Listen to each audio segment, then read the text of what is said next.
যিটো স্পীড আৰু যিটো scale, both speed and scale, এই কথাটো অসমক লৈ আগতে কোনেও কল্পনা কৰিব পৰা নাছিল। আজি যদি আমি কওঁ যে নুমলীগড় আৰু গহপুৰৰ মাজত টানেল এটাৰ কি দৰকাৰ আছে, এবছলিউটলি দৰকাৰ নাই।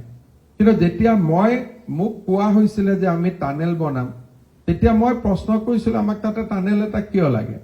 দেন দ্য এক্সপ্লেনেশ্যন যে আজি যদি এখন যুদ্ধ হয় আৰু গোটেই কেইখন ব্ৰিজ যদি বম কৰে, তেতিয়াহ'লে নৰ্থ আৰু চাউথৰ মাজত কানেক্টিভিটি কেনেকে থাকিব। আমাৰ টানেলৰ ডিমাণ্ড আমি কৰা নাই, কিন্তু অসমক লৈ এটা ষ্ট্ৰেটেজিক থিংকিং এটা যে নৰ্থ এণ্ড চাউথ আজি যদি এখন ডাঙৰ যুদ্ধ হয়, প্ৰথম বম ক'ত পৰিব? প্ৰথম বম ব্ৰহ্মপুত্ৰ দলংখিনিৰ ওপৰতে পৰিব।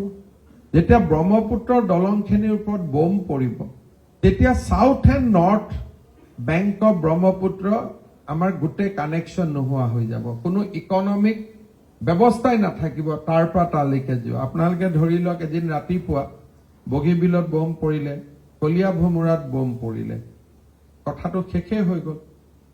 কিন্তু ভাৰত চৰকাৰৰ চিন্তা যে আমি অসমক এৰি দিব নোৱাৰো।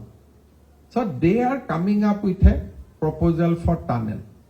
ইয়াতকৈ ডাঙৰ কাম হৈ আছে শিলিগুৰি, যিটো চিকেন নেকৰ ওপৰত। চিকেন নেকৰ তলত ৰেলৱে ডাবল ৰেলৱে লাইন বহাই আছে, যাতে ওপৰৰ পৰা চিকেন নেকত বম্বিং হলেও নৰ্থ ইষ্ট যাতে ডিছকানেক্ট হৈ নাযায়।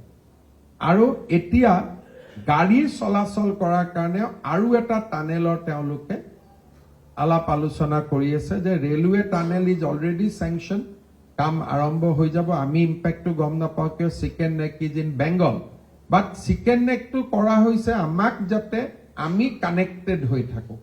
সেইকাৰণে আজি underground railway beneath the chicken neck আজি ৰেলৱে চেংচন কৰিছে। এতিয়া টানেল এটাও চেংচন হ'ব ফৰ দ্য ৰোড কানেক্টিভিটি, যাতে নৰ্থ ইষ্ট কোনো কাৰণতে ছেপাৰেটেড হৈ থাকিব নালাগে।